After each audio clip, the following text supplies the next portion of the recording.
안녕하세요. 저는 이수키라고 합니다. 정말 어처구니 없던 제 이야기 좀 들어주세요.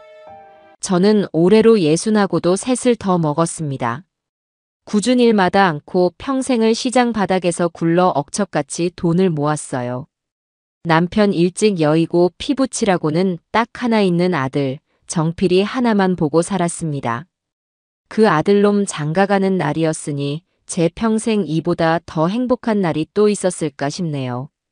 화려한 조명이 폭포수처럼 쏟아지는 예식장은 그야말로 별천지였습니다. 하객들 옷차림부터가 번쩍번쩍한 것이 저 같은 시장 사람은 괜히 기가 죽을 정도였어요. 하지만 떡 벌어진 어깨에 멋지게 턱시도를 차려입은 아들놈 얼굴을 보니 그런 생각은 눈 녹듯 사라졌습니다. 저놈이 내 아들이다. 내가 저놈을 낳고 길렀다. 어깨가 절로 으쓱해지고 입가에선 웃음이 떠나질 않았지요. 아이고 사부인. 정필이가 아주 늠름하고 멋지네요. 우리 세라가 신랑 하나는 정말 잘 얻었어요. 새하얀 드레스를 입은 며느리 세라의 친정어머니가 제 손을 맞잡으며 호호 웃었습니다. 그 말에 저는 손사래를 치면서도 광대가 귀에 걸리는 걸 숨길 수가 없었어요. 무슨 말씀을요, 사부인. 오히려 복덩이는 우리 세라지요. 저렇게 착하고 예쁜 애가 우리 집 며느리가 된다니 저는 아직도 꿈만 같습니다. 부족한 정필이 잘 좀 부탁드립니다. 제 말은 한치의 거짓도 없는 진심이었습니다. 며느리 세라는 누가 봐도 탐낼 만한 아이였어요. 이름만 대면 다 아는 중견기업 사장님의 외동딸인데도 어찌나 겸손하고 싹싹한지 처음 정필이 손잡고 인사 왔을 때부터 제 마음에 쏙 들었어요.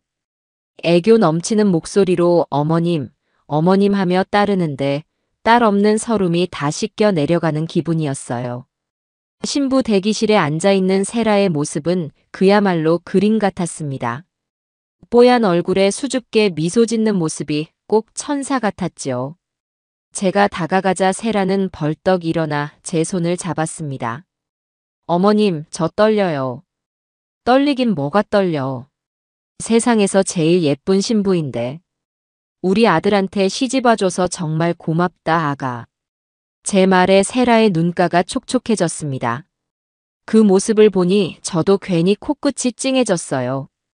이 아이라면, 이 착한 아이라면 내 아들 정필이 평생 행복하게 해줄 수 있겠구나. 저 부잣집에서 귀하게 자란 아이가 뭐가 부족해서 나 같은 시어미한테까지 저리 깍듯할까 싶어 더 마음이 갔습니다. 결혼식 내내 저는 구름 위를 둥둥 떠다니는 기분이었어요. 주례사 선생님의 좋은 말씀도 하객들의 박수 소리도 아득하게 들려왔습니다. 그저 세상에서 가장 멋진 신랑이 된 아들과 눈부시게 아름다운 며느리의 모습만 눈에 들어왔지요. 두 아이가 서로 반지를 끼워주고 입을 맞출 때는 저도 모르게 눈물이 왈칵 쏟아졌습니다. 남편 없이 홀로 아들을 키우며 겪었던 온갖 서름과 고생이 주마등처럼 스쳐 지나가며 이제야 모든 것을 보상받는 기분이었어요. 식이 끝나고 뷔페에서 하객들에게 인사를 돌리는데 만나는 사람마다 어쩜 그리 아들 칭찬을 하는지 모르겠습니다. 수키 씨, 아들 정말 잘 키웠네. 인물도 훤하고 능력도 좋고. 거기다 저런 예쁜 며느리까지 얻었으니 이제 발 뻗고 자도 되겠어. 정필이가 어릴 때부터 똑똑하더니 역시 크게 될 놈이었어. 사업도 그렇게 잘한다며? 저는 입이 귀에 걸려서는 아닙니다. 다 좋게 봐주셔서 그렇지요 하면서도 속으로는 덩실덩실 춤을 추었습니다. 맞아요. 우리 정필이는 어릴 때부터 남달랐습니다.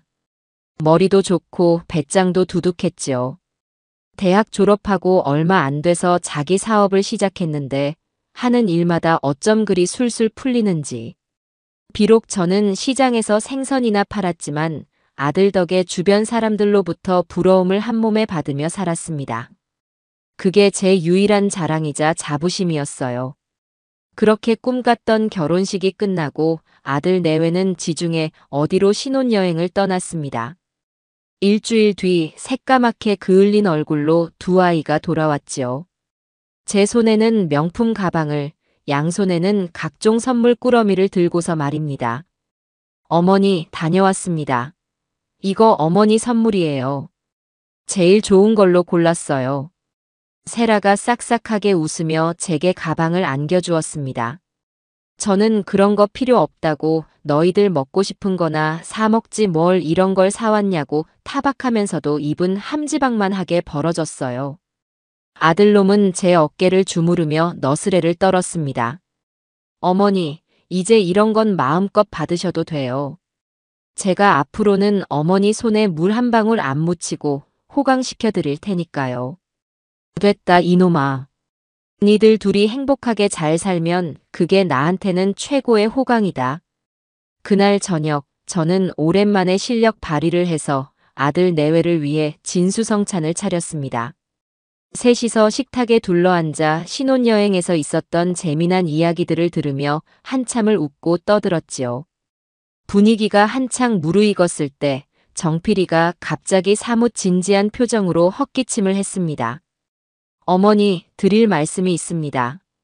갑자기 분위기를 잡는 아들의 모습에 저도 덩달아 긴장했습니다. 세라도 숟가락을 내려놓고 아들의 눈치를 살폈지요. 정필이는 서류 가방에서 두툼한 종이 뭉치를 꺼내 제 앞에 펼쳐 놓았습니다. 어머니, 이게 뭐냐면요.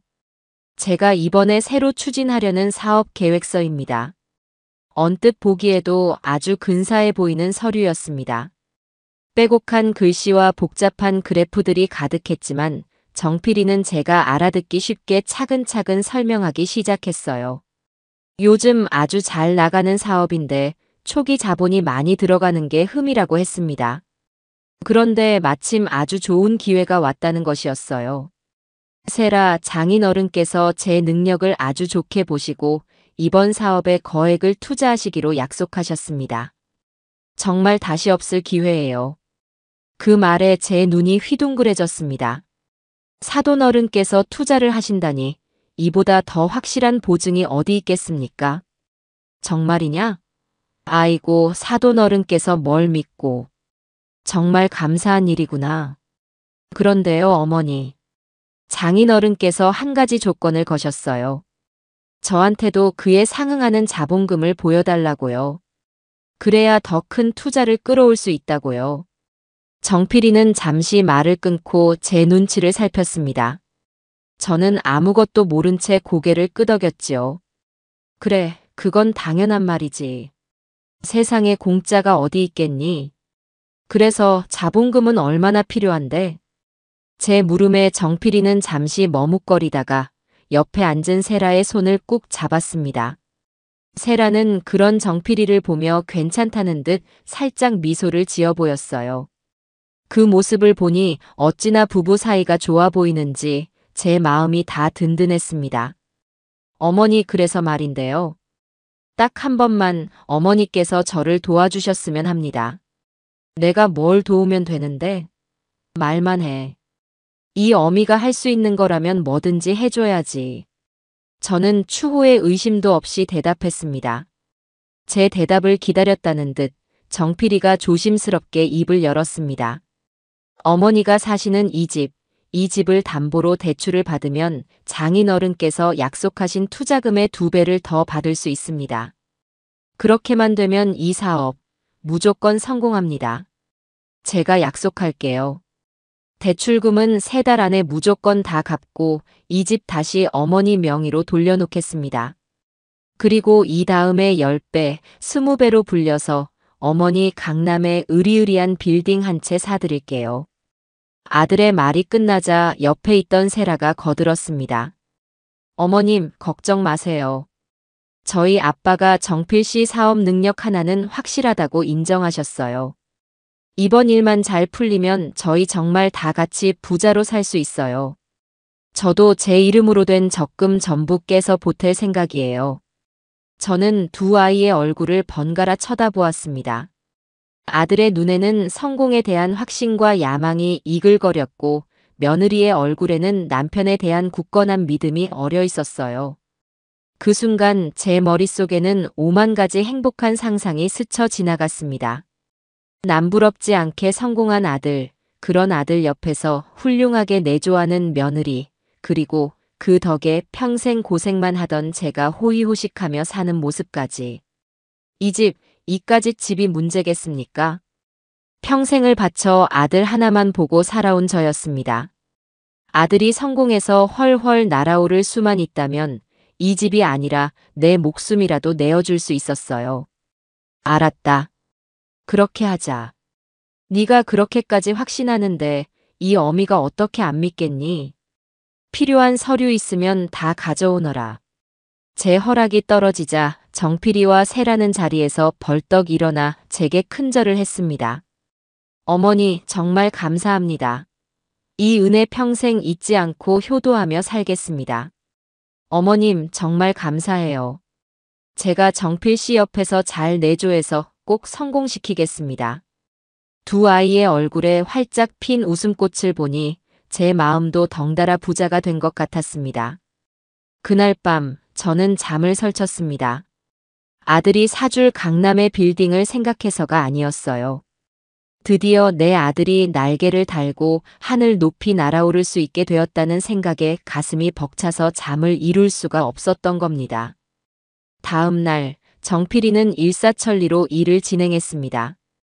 은행에서 나왔다는 사람과 함께 집에 찾아와 서류 몇 장을 내밀었지요. 내용은 봐도 잘 몰랐지만 아들이 짚어주는 곳에 망설임 없이 도장을 찍었습니다. 제 평생의 피와 땀이 담긴 집문서와 인감증명서도 아들의 손에 쥐어주었지요. 아들은 서류를 받아들고는 제 손을 잡으며 말했습니다. 어머니, 이제 정말 다 됐어요. 대출금만 나오면 돼요. 조금만 기다리세요. 제가 어머니 세상에서 제일 행복한 사람으로 만들어 드릴게요. 저는 그런 아들의 등이 닳도록 두드려주며 힘내라고, 걱정 말고 앞만 보고 달려가라고 말해주었습니다. 그로부터 며칠 뒤 은행에서 대출금이 나왔다는 연락을 받았습니다. 아들은 이제 정말 사업을 시작할 수 있게 되었다며 뛸 듯이 기뻐했지요. 저 역시 제 일처럼 기뻤습니다. 이제 모든 것이 순조롭게 풀릴 일만 남았다고 생각했어요. 하지만 그게 마지막이었습니다. 그날 이후로 아들과 연락이 닿지 않았습니다. 처음에는 바빠서 그런가 보다 사업하는 사람이 얼마나 정신이 없겠나 하고 대수롭지 않게 넘겼어요. 하지만 하루가 지나고 이틀이 지나고 일주일이 지나도 아들 내외에게서는 전화 한 통, 문자 한 통 오지 않았습니다. 불안한 마음에 사돈댁에 전화를 걸어볼까도 생각했지만 괜히 유난 떤다고 할까봐 차마 그럴 수는 없었지요. 그렇게 피가 마르는 열흘이 지났을 무렵 대문 앞에 낯선 남자 2명이 찾아왔습니다. 그들은 법원에서 나왔다고 자신들을 소개하며 제게 빨간 글씨가 섬뜩하게 박힌 종이 한 장을 내밀었습니다. 부동산 강제 경매 개시 결정. 저는 제 눈을 의심했습니다. 이게 무슨 소리냐고 뭔가 단단히 잘못된 거라고 소리쳤습니다. 하지만 그들은 차가운 목소리로 말할 뿐이었어요. 이 집, 대출금 연체가 시작돼서 경매 절차에 들어갑니다. 기한 내에 집을 비워주셔야 합니다. 연체라니요. 대출금이 나온 지 이제 겨우 열흘 남짓 지났을 뿐인데 연체라니 당치도 않은 소리였습니다. 저는 미친 사람처럼 아들에게 전화를 걸었습니다. 하지만 들려오는 것은 고객님의 전화기가 꺼져 있어 하는 차가운 기계음뿐이었습니다. 며느리 세라의 번호도 마찬가지였어요. 그제야 제 머릿속에 모든 퍼즐 조각이 맞춰지기 시작했습니다. 처음부터 계획된 것이었습니다. 사돈댁의 투자도, 며느리의 달콤한 말도, 아들의 눈물 어린 호소도 전부 다 저를 속이기 위한 치밀한 연극이었던 겁니다. 제 평생을 바쳐 이룬 이 집을 제 전 재산을 통째로 삼키기 위한 아주 지독하고 악랄한 계획이었어요. 저는 그 자리에 주저앉아 목 놓아 울었습니다. 아들의 이름을 부르고 또 불렀지만 대답은 없었습니다. 하늘이 무너지고 땅이 꺼지는 기분이었습니다. 믿었던 아들에게, 제 목숨보다 더 사랑했던 아들에게 발등을 찍히다 못해 심장을 통째로 도려내진 기분이었습니다. 결국 저는 평생을 바쳐 마련한 집에서 맨몸으로 쫓겨나고 말았어요. 손에 쥔 것이라고는 갈아입을 옷 몇 벌이 든 작은 보따리 하나가 전부였지요. 어디로 가야 할지, 무엇을 해야 할지 아무런 생각도 나지 않았습니다. 그저 발길 닿는 대로 정처 없이 걷고 또 걸었어요. 익숙했던 동네 골목을 벗어나 화려한 도시의 불빛 속을 헤매는 동안 제 모습이 얼마나 처량한지 돌아볼 경황조차 없었습니다. 해가 완전히 지고 찬 바람이 옷깃을 파고들 때쯤 제 지친 발걸음이 멈춘 곳은 수많은 사람들이 오가는 서울역이었습니다. 저처럼 세상에서 밀려난 사람들이 마지막으로 찾아오는 곳이라는 말을 어디선가 들은 기억이 났거든요. 그들 틈에 끼어 하룻밤 신세를 지기로 마음먹었지요. 밤이 되자 역사는 더욱 스산해졌습니다. 제 옆으로 저마다의 사연을 품은 사람들이 하나둘 자리를 잡고 눕기 시작했어요. 찬 바람이 뼛속까지 스며드는 겨울밤, 저는 서울역 지하도 차가운 시멘트 바닥에 웅크리고 있었어요. 덮고 있는 것이라고는 낮에 주운 신문지 몇 장과 얇은 겉옷 하나가 전부였지요. 등 뒤로는 쉴 새 없이 오가는 사람들의 발소리가 울렸고 코끝에서는 정체를 알 수 없는 지린내와 퀴퀴한 먼지 냄새가 진동했습니다. 불과 얼마 전까지만 해도 따뜻한 아랫목에 누워 텔레비전을 보던 제 모습이 아득한 옛날 일처럼 느껴졌어요. 막상 자리에 누우니 온갖 생각들이 파도처럼 밀려와 잠을 이룰 수가 없었지요. 정필아, 이 어미가 지금 어디에 누워 있는지 너는 알기나 할까? 아들놈 얼굴이 떠오르자 심장이 다시금 갈기갈기 찢어지는 것 같았어요. 금지옥이업, 눈에 넣어도 아프지 않을 내 새끼였습니다. 시장에서 손님들과 푼돈 때문에 멱살잡이를 하다가도 집에 와서 아들 얼굴만 보면 모든 시름이 눈 녹듯 사라지곤 했지요. 그런 놈이었습니다.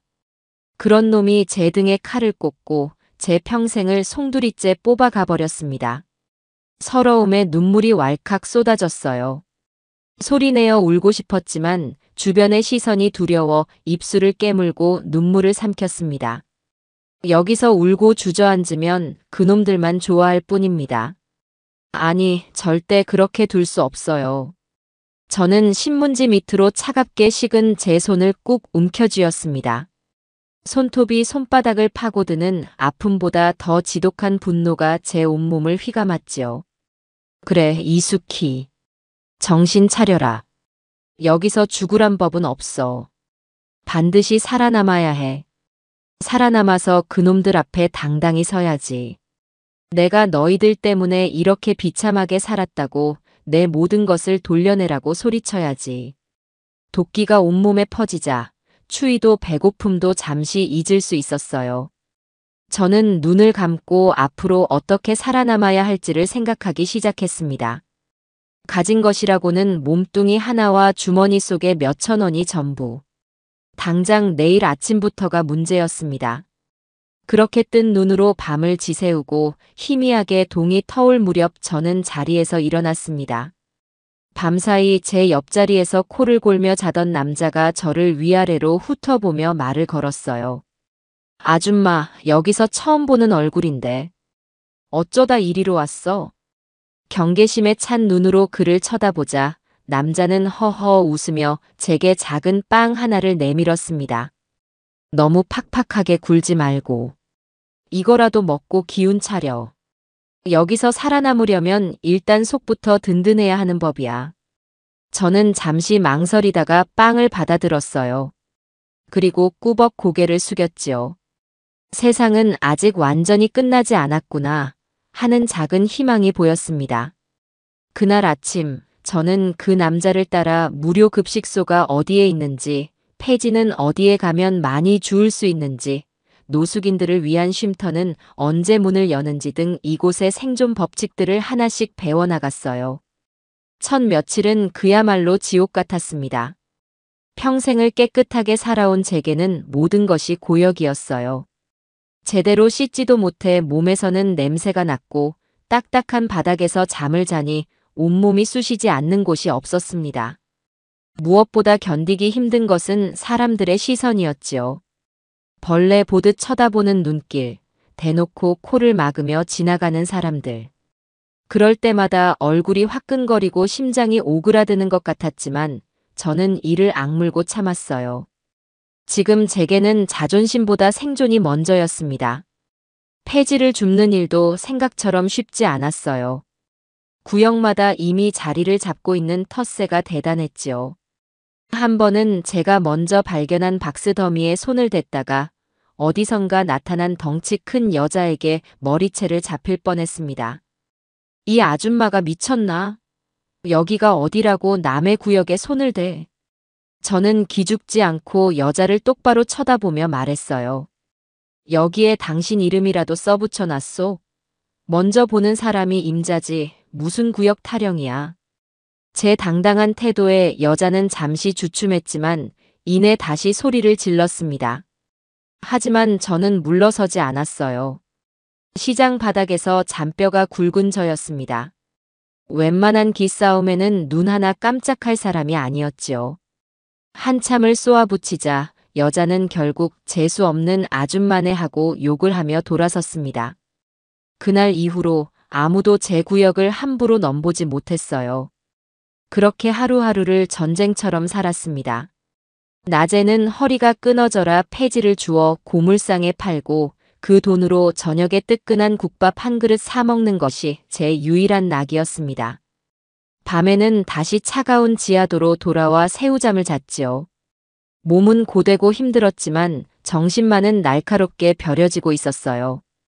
저는 틈만 나면 아들놈과 며느리에 대한 생각을 했습니다. 그놈들은 지금 어디서 무엇을 하고 있을까? 내 돈으로 분명 떵떵거리며 잘 살고 있겠지. 그 상상만 하면 피가 거꾸로 솟는 것 같았어요. 복수, 오직 그 생각만이 저를 버티게 하는 힘이었습니다. 그러기 위해서는 돈이 필요했어요. 폐지를 주워 파는 푼돈으로는 어림도 없었지요. 저는 더 큰 돈을 벌 방법을 생각하기 시작했습니다. 서울역 광장은 저 같은 사람들뿐만 아니라 온갖 사연을 가진 사람들이 모여드는 곳이었습니다. 그곳은 거대한 정보시장과도 같았어요. 누구를 찾는다, 무슨 일이 있다더라 하는 이야기들이 쉴 새 없이 오고 갔습니다. 저는 제가 번 돈을 쪼개 다른 노숙인들에게 밥이나 담배를 사주며 환심을 샀어요. 처음에는 경계하던 사람들도 제가 아무런 대가 없이 베풀자 조금씩 마음을 열기 시작했지요. 저는 그들과 이야기를 나누며 정보를 모았습니다. 특히 사람 찾는 일에 대해서는 귀를 쫑긋 세우고 들었어요. 언젠가 내 아들놈을 찾을 때 반드시 필요할 기술이라고 생각했습니다. 그렇게 몇 달이 흐르자 저는 서울역 바닥에서 꽤나 이름이 알려진 정보통이 되었어요. 숙희 아줌마한테 물어보면 웬만한 건 다 나온다는 소문이 돌기 시작했지요. 그러자 제게 일을 부탁하는 사람들이 생겨났습니다. 집 나간 자식을 찾아달라는 사람, 돈 떼먹고 도망간 사람을 찾아달라는 사람 등 사연도 각양각색이었습니다. 저는 제가 가진 정보망을 총동원해 그들을 도왔고 그 대가로 쏠쏠한 수고비를 받았지요. 물론 위험한 일도 있었어요. 조폭 비슷한 사람들에게 쫓기는 사람을 숨겨주었다가 험상궂은 남자들에게 둘러싸여 협박을 당하기도 했습니다. 하지만 저는 눈 하나 깜짝하지 않았어요. 이미 인생의 밑바닥까지 떨어져 본 저에게 그깟 협박은 우습게만 들렸습니다. 내가 누군지 알고 까불어? 나 가진 거라곤 이 목숨 하나밖에 없는 사람이야. 여기서 더 잃을 것도 없다고. 그러니까 좋게 말할 때 돌아가. 제 서슬 펄언 기세에 오히려 그들이 겁을 먹고 물러났습니다. 그 일을 겪고 나니 제 안에도 몰랐던 대담함이 있다는 것을 깨닫게 되었어요. 저는 더 이상 과거의 연약한 이숙희가 아니었습니다. 5년간의 길거리 생활은 저를 강하게, 아주 강하게 단련시켰지요. 그렇게 계절이 5번 바뀌었어요. 제 얼굴에는 깊은 주름이 자리 잡았고 손은 거칠게 갈라졌지만 눈빛만은 형형하게 살아있었습니다. 저는 폐지를 주워 모은 돈과 정보상 노릇을 해서 번 돈을 차곡차곡 모았어요. 꽤 큰 돈이 모였지만 저는 허투루 쓰지 않았습니다. 이 돈은 제 복수를 위한 총알이 될 것이었습니다. 그러던 어느 날이었어요. 그날도 저는 여느 때처럼 폐지가 가득 담긴 리어카를 끌고 강남의 부촌을 돌고 있었습니다. 그 동네는 부자들이 사는 곳이라 쓸만한 물건들이 많이 나왔거든요. 한 고급 백화점 앞에 리어카를 세워두고 잠시 숨을 돌리는데 생마이너스 하는 소리와 함께 검은색 고급 외제차 한 대가 제 옆을 스치듯 지나갔습니다. 차가 지나가며 웅덩이에 고여있던 흙탕물을 고스란히 제게 뒤집어 씌웠지요. 아이, 운전을 어떻게 하는 거야? 저도 모르게 욕설이 튀어나왔어요. 그런데 그 순간 차의 뒷좌석 창문이 스르륵 내려왔습니다. 저는 따지려고 차 쪽으로 다가갔다가 그 자리에 얼어붙고 말았어요. 차 안에 앉아있는 사람, 그토록 찾던 내 아들, 김정필이었습니다. 5년의 세월이 흘렀지만 한눈에 알아볼 수 있었어요. 값비싼 양복에 머리는 기름을 발라 반듯하게 넘긴 모습. 제 기억 속의 아들보다 더 번지르르하고 더 여유로워 보였습니다.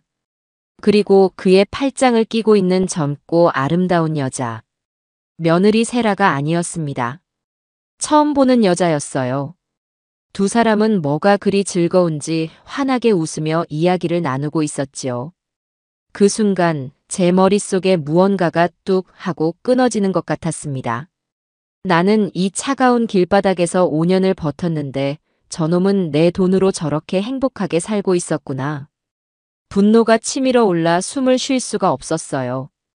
당장이라도 달려가 저 차 문을 부수고 아들놈의 멱살을 잡고 싶었습니다.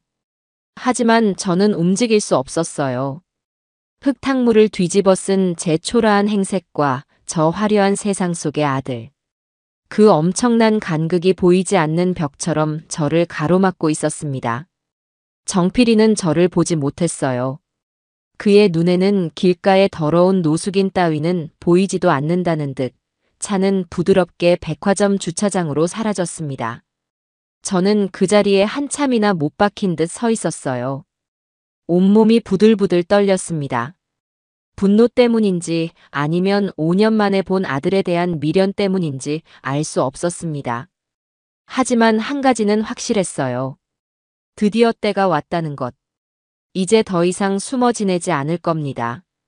내 아들놈의 숨통을 끊어놓기 위한 복수의 칼날을 이제 갈고 닦을 시간이 온 것입니다.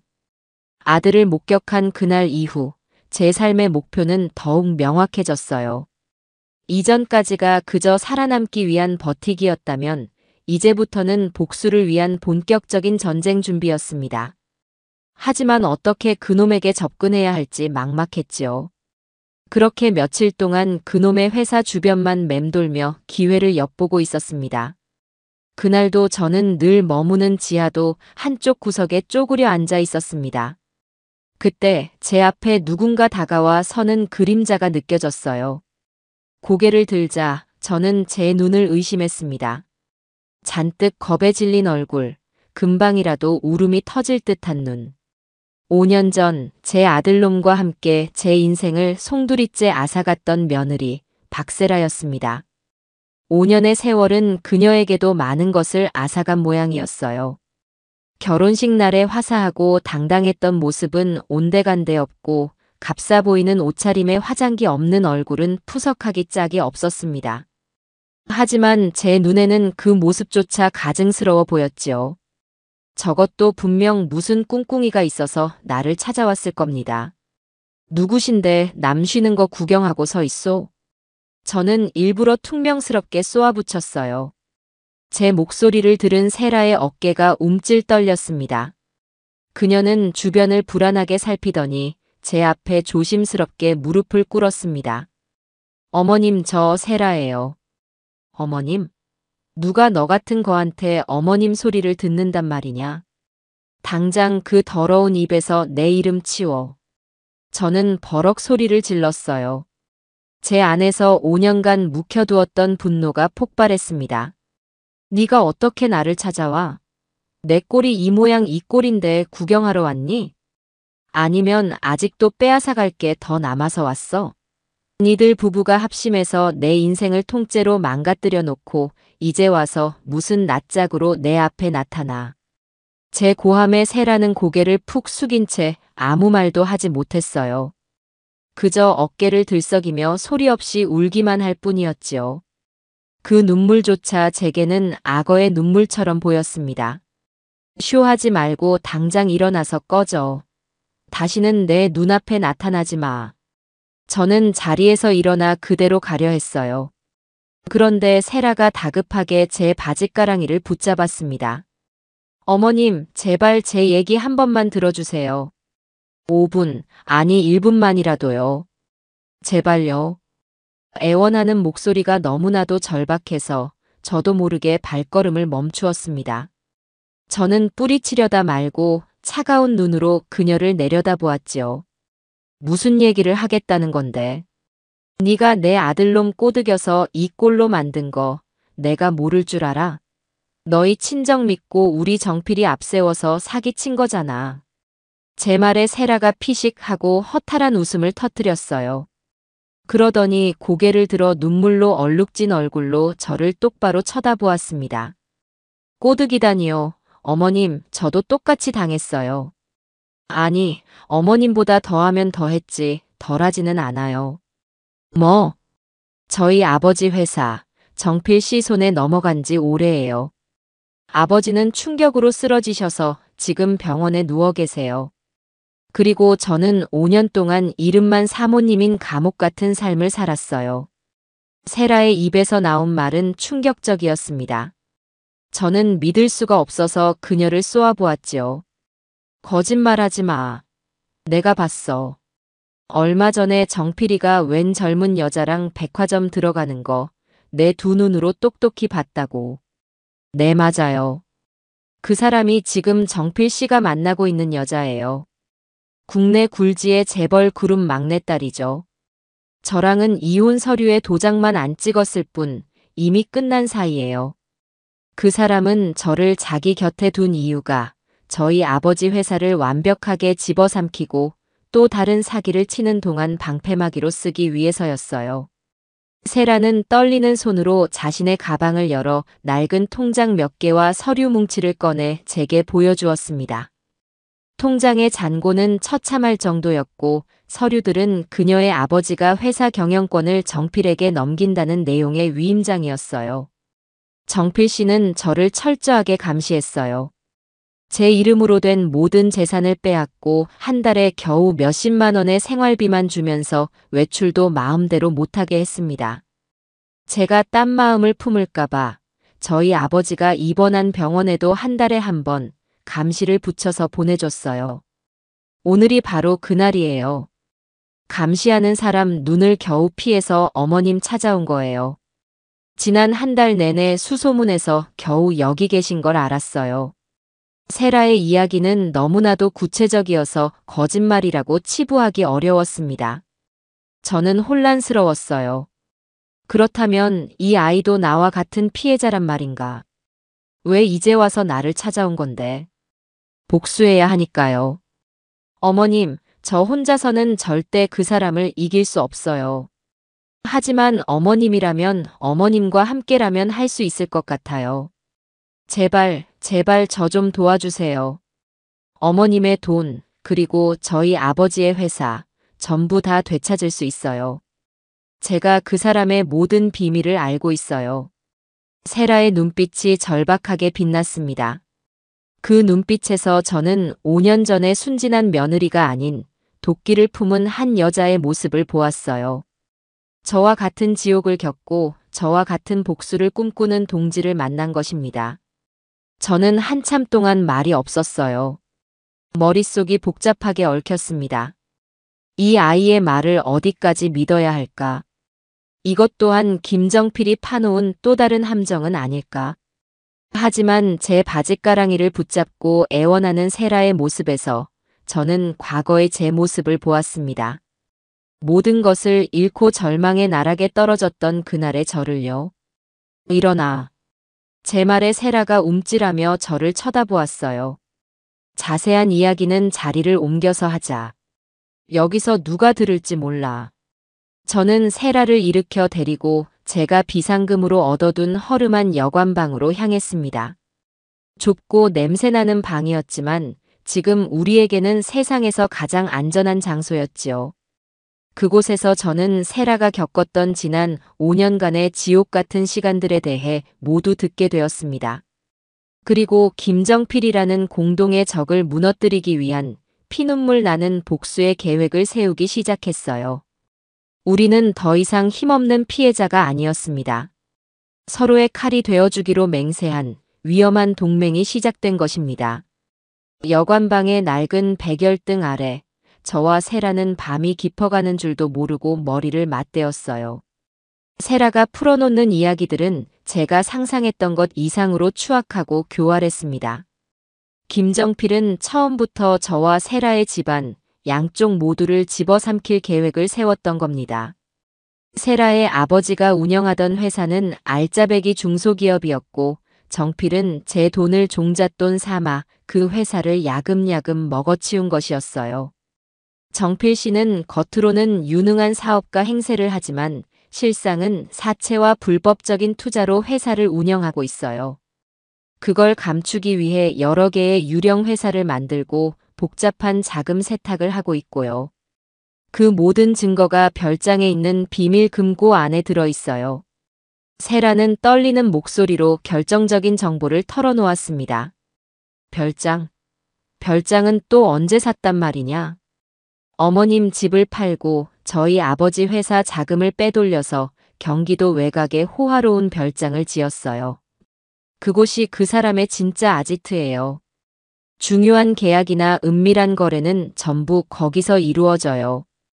이야기를 들을수록 기가 막혔습니다. 제 아들이라고 믿었던 그놈은 제가 알던 사람이 아니었어요. 그는 피도 눈물도 없는 괴물이 되어 있었습니다. 그 금고 열 수 있겠니? 제 물음에 세라는 고개를 저었어요. 금고는 정필 씨의 지문과 홍채로만 열 수 있어요. 제가 어떻게 할 수 있는 게 아니에요.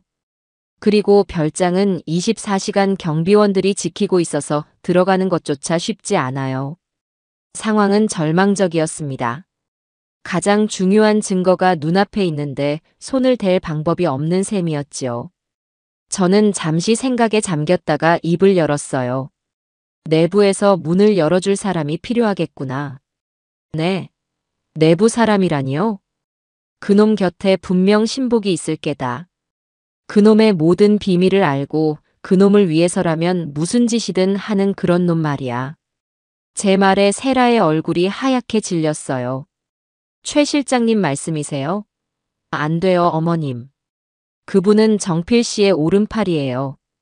절대 우리 편이 되어주지 않을 거예요. 세상에 절대라는 건 없단다. 모든 사람은 약점을 가지고 있기 마련이지. 그 최 실장이라는 사람 어떤 사람이냐? 아는 대로 다 말해봐라. 세라는 잠시 망설이다가 최 실장에 대해 아는 것들을 쏟아내기 시작했어요. 그는 정필이 사업을 처음 시작할 때부터 함께한 창립 멤버였고 정필의 모든 더러운 일을 처리해주는 해결사 같은 존재라고 했습니다. 정필의 신임이 아주 두터워서 별장 출입도 자유로운 유일한 사람이었지요. 그래, 바로 그놈이다. 그놈을 우리 편으로 만들어야 해. 하지만 어떻게? 그건 내가 알아서 할 테니 너는 그 최 실장이라는 사람의 뒷조사나 해보거라. 가족은 있는지, 돈 문제는 없는지, 혹시 다른 꿍꿍이는 없는지. 아주 사소한 거라도 좋으니 전부 알아내야 한다. 저는 세라에게 임무를 주었어요. 그리고 저는 제 나름대로 움직이기 시작했지요. 5년간 서울역 바닥에서 다져놓은 저의 정보망을 총동원할 때가 온 것입니다. 저는 제가 아는 정보상들에게 최 실장의 사진을 돌리며 그의 뒷조사를 의뢰했어요. 며칠 뒤 놀라운 정보들이 제 손안으로 들어오기 시작했습니다. 최 실장에게는 아픈 아내가 있었어요. 희귀병을 앓고 있어서 매달 엄청난 병원비가 들어간다고 했어요. 그는 아내의 병원비를 대기 위해 정필의 밑에서 꾸준히 일을 마다하지 않았지만 정필이 주는 월급만으로는 턱없이 부족했던 모양입니다. 결국 그는 회사 공금에 손을 대기 시작했고 그 사실을 정필에게 들켜 약점을 잡힌 채 노예처럼 일하고 있다는 것이었어요. 찾았다. 저도 모르게 무릎을 쳤어요. 이것이야말로 하늘이 주신 기회였습니다. 저는 곧바로 최 실장에게 접근할 계획을 세웠습니다. 며칠을 잠복한 끝에 저는 그가 퇴근 후 아내가 입원한 병원으로 향하는 것을 확인했어요. 저는 병원 앞에서 그를 기다렸습니다. 저를 발견한 최 실장은 누구냐는 듯 경계의 눈빛을 보냈지요. 최 실장님 맞으시죠? 드릴 말씀이 있어서 왔습니다. 누구신데 저를? 저는 김정필 사장의 어미 되는 사람입니다. 제 말에 최 실장의 얼굴이 사색이 되었어요. 저는 그를 병원 근처에 한적한 셔터 내린 가게 앞으로 데려갔습니다. 자네 사정 다 알고 찾아왔네. 아픈 아내 병원비 때문에 공금에 손 뗀 것까지. 최 실장은 아무 말도 하지 못하고 입술만 파르르 떨었어요. 저는 그의 어깨를 툭 치며 말했습니다. 선택은 두 가지야. 이대로 김정필 밑에서 평생 개처럼 살다가 아내 병원비도 못 대고 감옥에 가든지, 아니면 나와 손을 잡고 새 인생을 살든지. 무슨 말씀이신지. 내가 자네 아내 병원비 평생 대줄 수 있네. 그리고 자네가 횡령한 돈 내가 다 메꿔주지. 대신 나를 좀 도와줘야겠어. 저는 최 실장에게 거부할 수 없는 제안을 했어요. 그는 한참을 망설였습니다. 김정필을 배신하는 것에 대한 두려움과 아내를 살릴 수 있다는 희망 사이에서 갈등하는 것이 눈에 보였지요. 김정필 사장, 곧 끝날 사람이야. 내가 그렇게 만들 거거든. 자네까지 그 배에 타고 있다가 같이 침몰할 텐가? 아니면 지금이라도 내 배로 갈아탈 텐가? 시간은 많이 주지 않겠네. 내일까지 결정해서 연락 줘. 저는 그에게 몰래 준비한 대포폰 번호를 건네고 돌아섰어요. 그날 밤 저는 초조하게 연락을 기다렸습니다. 만약 최 실장이 이 사실을 정필에게 알린다면 모든 계획은 수포로 돌아가고 저와 세라의 목숨까지 위험해질 수 있었지요. 하지만 저에게는 그를 믿는 수밖에 없었습니다. 아내를 살리고 싶은 남편의 절박함을 믿는 수밖에요.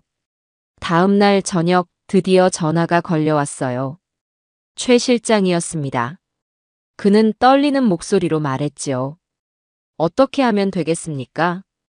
그 한마디에 저는 복수의 문이 활짝 열렸음을 직감했어요. 우리는 그렇게 가장 강력한 내부 조력자를 얻게 되었습니다. 이제 남은 것은 저 괴물 같은 아들놈을 완벽하게 무너뜨릴 덫을 놓는 일이었습니다. 최 실장이라는 천군만마를 우리 편으로 만들었지만 막상 이 거대한 힘을 어디서부터 어떻게 움직여야 할지 막막하기만 했어요. 우리 셋은 불도 제대로 들어오지 않는 허름한 여관방에 모여 앉아 며칠 밤낮으로 머리를 맞대고 있었습니다. 방 안에는 먹다 남은 컵라면 냄새와 우리들의 깊은 한숨이 가득 차 있었지요. 사장님은 보통 내기가 아니에요. 의심이 워낙 많아서 조금이라도 이상한 낌새가 보이면 바로 꼬리를 자르고 잠적할 사람이라고요. 최 실장이 지친 목소리로 말했어요.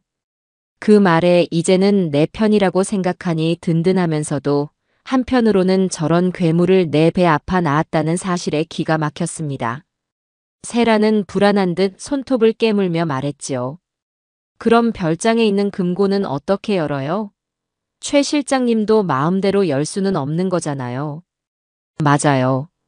금고는 오직 사장님 본인의 지문과 홍채로만 열려요. 결국 그 사람 스스로 금고를 열게 만들어야 한다는 뜻입니다. 누군가에게 그 안의 내용물을 자랑하고 싶어서 입이 근질거리게 만들어야 해요. 결론은 하나였어요. 내 아들놈 김정필의 오만함을 이용해야 한다는 것. 그 녀석은 성공에 취해 있었고 자기 능력을 과시하고 싶어 안달이 난 상태였거든요.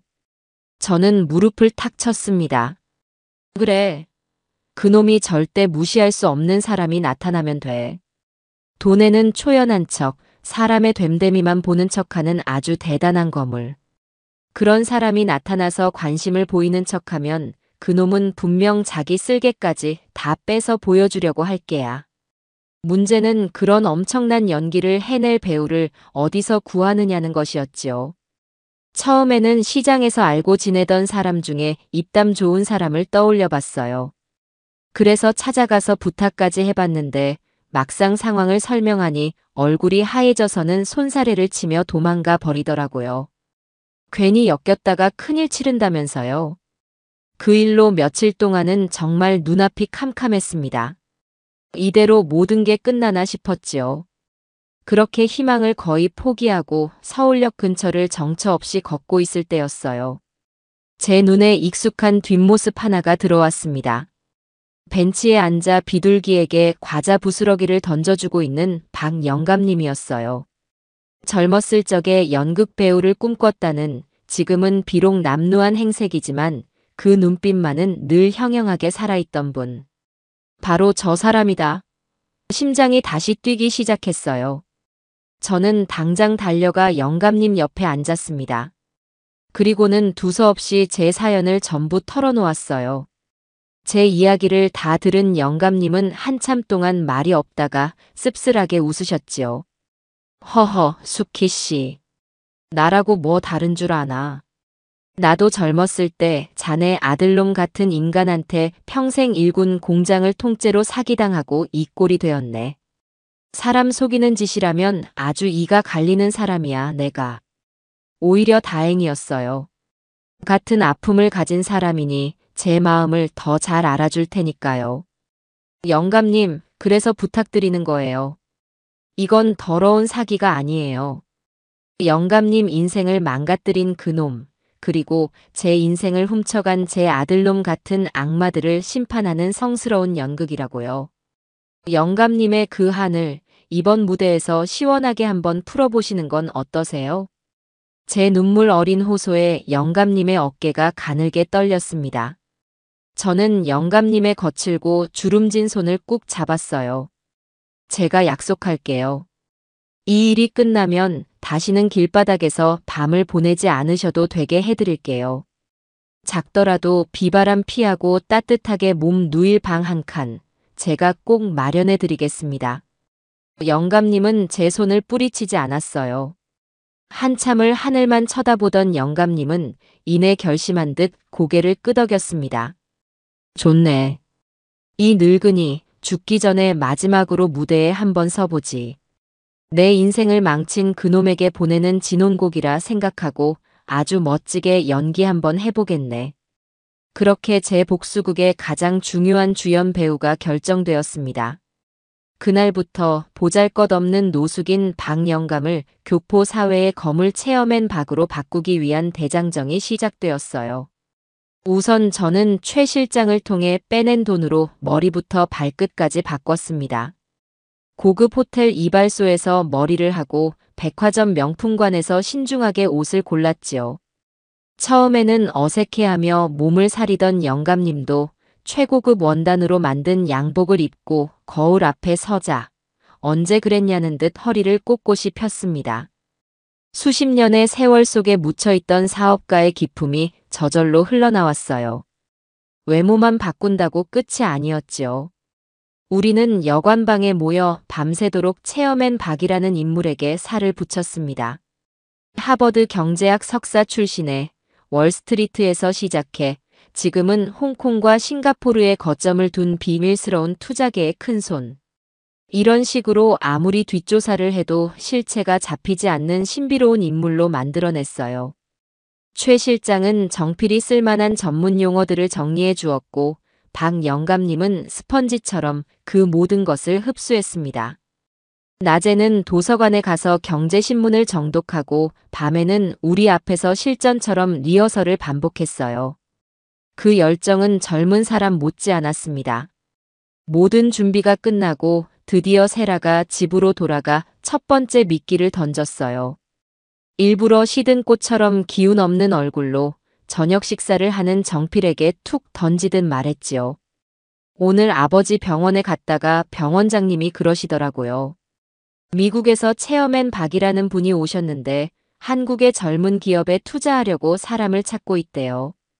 워낙 괴짜라 돈이 아무리 많아도 사람이 별로면 거들떠도 안 본다고. 당신 같은 사람은 아마 문전박 대당할 거라고 비웃으시던데요. 세라의 연기는 정말 신의 한 수였어요. 그냥 정보를 주는 게 아니라 정필의 자존심을 교묘하게 긁어버린 겁니다. 아니나 다를까 문전박대라는 말에 정필의 눈썹이 꿈틀거렸어요. 뭐, 그 병원장이 뭘 안다고 그런 소리를 해? 그 체어맨 박이라는 사람, 어떤 사람인데? 저야 알아요? 그냥 듣기로는 눈빛만 봐도 그 사람의 그릇을 다 꿰뚫어 본대요. 어설픈 거짓말이나 허세는 그분 앞에서는 쪽도 못 쓴다고 하더라고요. 그날 이후 정필은 체어맨 박에게 완전히 사로잡혔습니다. 하지만 아무리 뒷조사를 해도 나오는 게 없으니 더욱 안달이 났지요. 마침내 최 실장의 주선으로 두 사람의 첫 만남이 성사되었어요. 장소는 최고급 호텔의 스카이라운지였습니다. 저는 주방 보조로 위장해 그들을 지켜보았어요. 먼저 와서 기다리던 정필 앞에 박 영감님은 일부러 약속 시간보다 20분이나 늦게 나타났습니다. 그리고는 사과 한마디 없이 거만한 자세로 정필을 위아래로 훑어보았지요. 젊은 친구가 관상은 나쁘지 않은데 눈에 탐욕이 너무 많아. 그런 눈으로는 큰 돈을 담을 수 없는 법이지. 시작부터 아주 강력한 한방이었어요. 정필은 얼굴이 벌개져서는 아무 말도 못했습니다.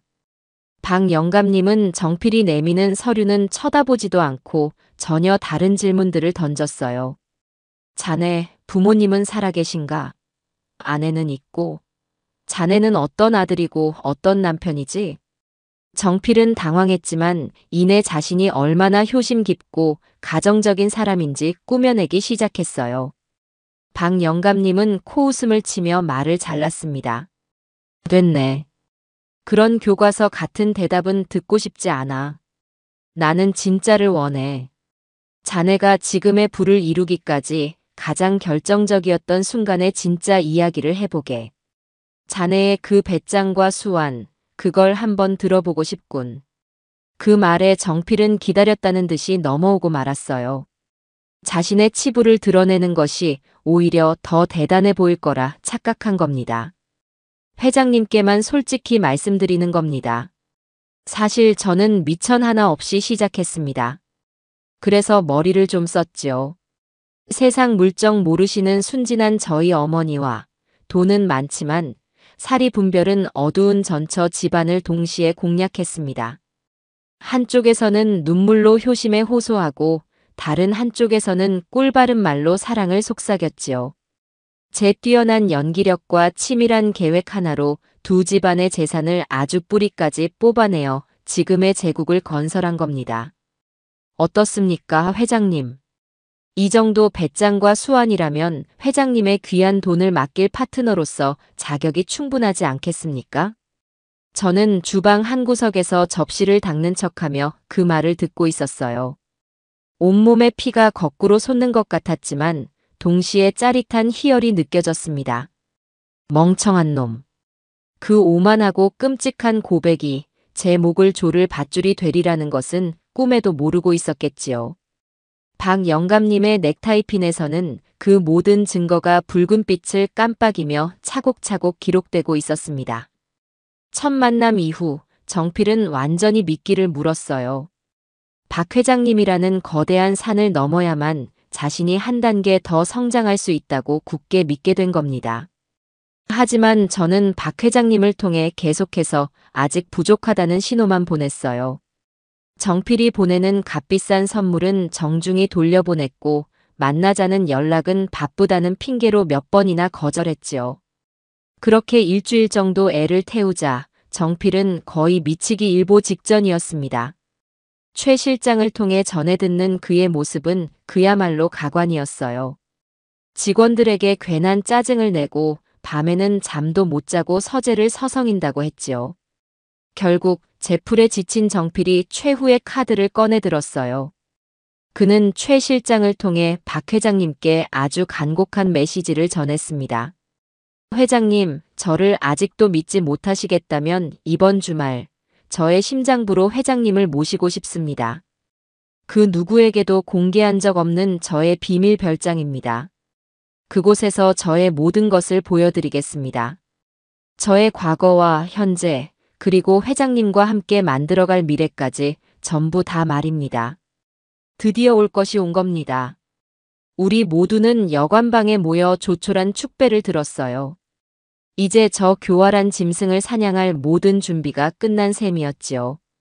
별장으로 가기로 한 날, 우리는 새벽부터 만나 마지막으로 작전을 점검했습니다. 세라가 몰래 찍어온 별장의 내부 구조도를 바닥에 펼쳐놓고 각자의 동선과 역할을 수십 번도 더 확인했어요. 최 실장, 정필이를 유인할 때 쓸 서버 문제는 시나리오를 몇 개 더 준비해둬. 혹시 정필이가 의심할 수도 있으니 둘러댈 핑계를 완벽하게 만들어야 해. 세라야, 금고 앞에 설 시간은 길어야 3분이다. 그 이상은 위험해. 장부 찾는 걸 최우선으로 하되 혹시 다른 서류 뭉치나 USB 같은 게 보이면 그것도 무조건 찍어야 한다.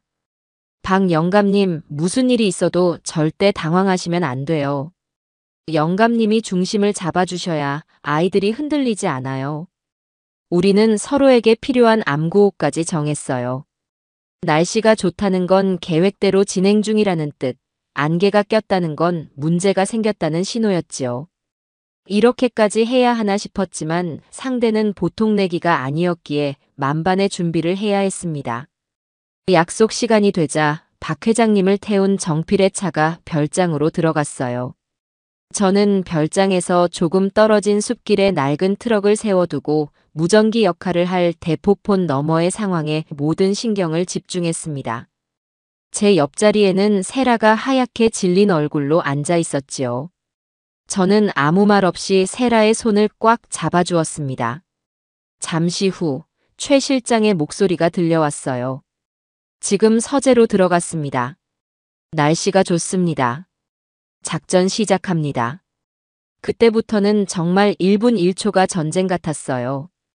정필은 박 회장님 앞에서 자신의 능력을 과시하느라 정신이 없었습니다. 금고를 열어 온갖 서류들을 보여주며 허세를 떨었지요. 박 회장님은 노련하게 맞장구를 쳐주며 시간을 끌었습니다. 그렇게 20분쯤 지났을 때 최 실장이 움직였어요. 그는 미리 약속된 대로 자신의 휴대폰으로 전화를 걸었습니다. 상대는 물론 제가 고용한 바람잡이였지요. 사장님, 정말 큰일 났습니다. 지금 홍콩 지점에서 문제가 생겼습니다. 계약서에 사인을 위조한 정황이 발견되어 당장 화상회의를 연결해야 한다고 합니다. 상대 쪽에서 지금 당장 사장님 얼굴을 보지 않으면 국제소송으로 가겠다고 난리입니다. 국제소송이라는 말에 정필은 자리를 박차고 일어났어요. 뭐라고? 그게 갑자기 무슨 소리야? 지금 이 중요한 시점에. 최 실장은 거의 우는 소리로 연기했어요. 제가 어떻게든 막아보려 했는데 막무가내입니다, 사장님. 지금 당장 별채에 있는 화상회의실로 가셔야 합니다. 정필은 어쩔 수 없이 박 회장님에게 양해를 구하고는 최 실장과 함께 허둥지둥 서재를 나섰습니다. 저는 트럭 안에서 세라에게 눈짓을 보냈어요. 지금이야. 뛰어가. 세라는 고개를 끄덕이고는 차에서 내려 어둠을 틈타 별장 뒤편으로 달려갔어요. 최 실장이 미리 열어둔 쪽문으로 잠입한 세라는 고양이처럼 소리 없이 서재로 향했습니다. 다행히 정필은 정신이 없었던 나머지 금고 문을 잠그는 것을 잊은 상태였지요. 세라는 금고 문을 열고 그 안에서 산더미처럼 쌓여있는 서류들을 꺼내기 시작했어요. 하지만 너무 많아서 어느 것이 진짜 장부인지 찾기가 쉽지 않았습니다. 바로 그때 서재에 혼자 남아있던 박 회장님이 나지막이 말했어요. 아가씨, 서두르되 침착하게. 가장 깊숙한 곳, 가장 낡아 보이는 것을 찾아봐. 진짜 비밀은 원래 그런 곳에 숨어 있는 법이야. 박 회장님의 말에 정신을 차린 세라는 금고 바닥에 깔려있던 낡은 가죽 장부를 발견했어요. 장부를 펼치자 그 안에는 정필이 저지른 모든 범죄의 기록이 빽빽하게 적혀 있었습니다. 세라는 떨리는 손으로 카메라를 꺼내 장부의 모든 페이지를 미친 듯이 찍기 시작했어요. 그런데 예상치 못한 문제가 발생했습니다. 화상 회의실로 갔던 최 실장에게서 다급한 연락이 온 거예요. 어머님, 안개가 꼈습니다. 사장님이 갑자기 이상하다고 함정인 것 같다고 합니다. 지금 서재로 돌아가고 있습니다. 1분 안에 도착할 겁니다.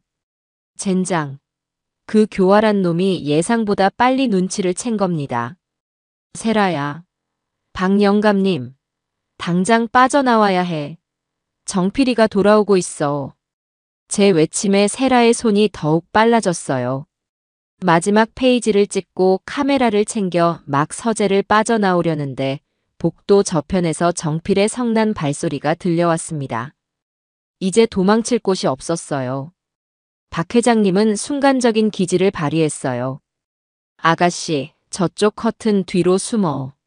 세라가 커튼 뒤로 몸을 숨기자마자 박 회장님은 들고 있던 위스키 잔을 벽난로 쪽으로 집어 던졌어요. 와장창 하는 파열음과 함께 비싼 양주가 카펫 위로 쏟아졌습니다. 바로 그 순간 정필이 씩씩거리며 서재로 뛰어들어왔어요. 회장님, 이게 다 무슨... 정필의 눈에 들어온 것은 깨진 유리 조각과 술에 취한 척 비틀거리는 박 회장님의 모습이었어요. 허허, 김 사장. 미안하게 됐네. 혼자서 기다리려니 심심해서 한잔했는데 내가 그만 실수를 했구먼. 이거 아주 비싼 술 같은데 어쩌지? 정필은 잠시 박 회장님을 의심의 눈초리로 쳐다보았지만 술에 취해 혀가 꼬인 박 회장님의 완벽한 연기에 속아 넘어가는 듯 했어요.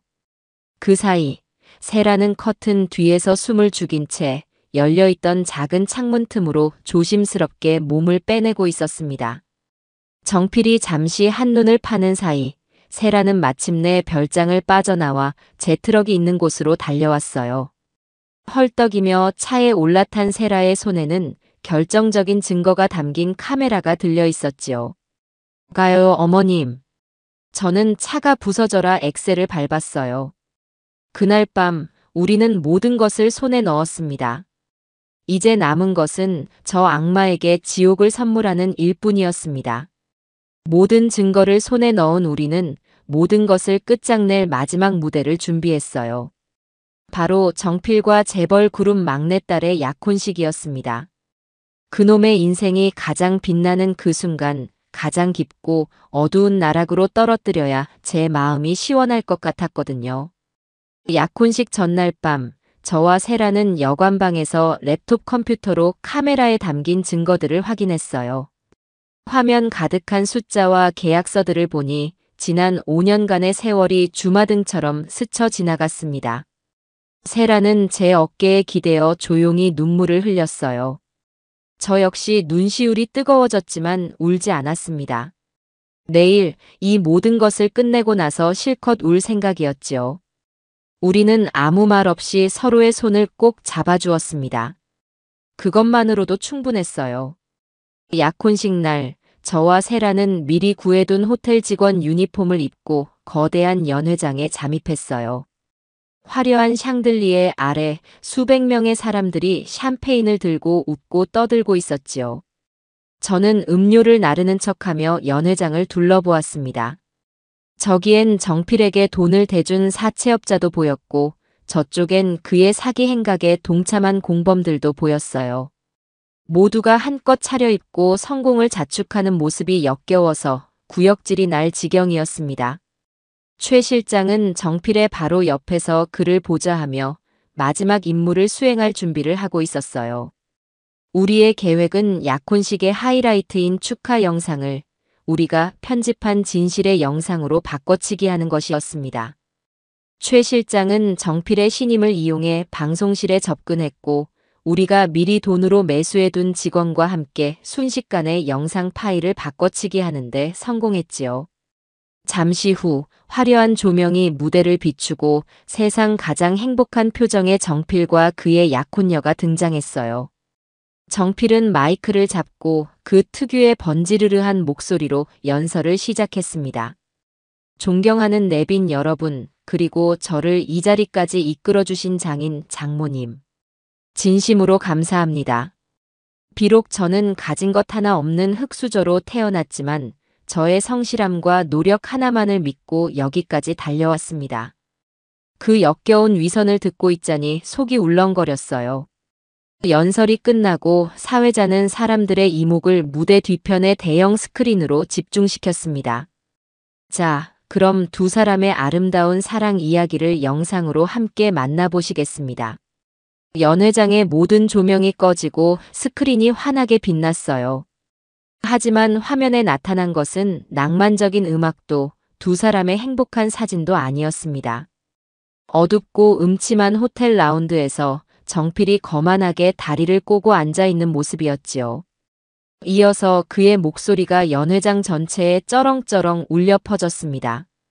저희 어머니와 전처 집안을 아주 뿌리까지 탈탈 털어서 지금의 제국을 건설한 겁니다. 이 정도 배짱과 수완이라면 회장님 사업 파트너가 될 자격이 충분하지 않겠습니까? 장내는 순식간에 얼어붙었어요.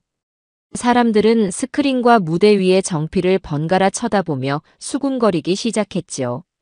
정필은 얼굴이 새하얗게 질려서는 스크린을 향해 소리쳤습니다.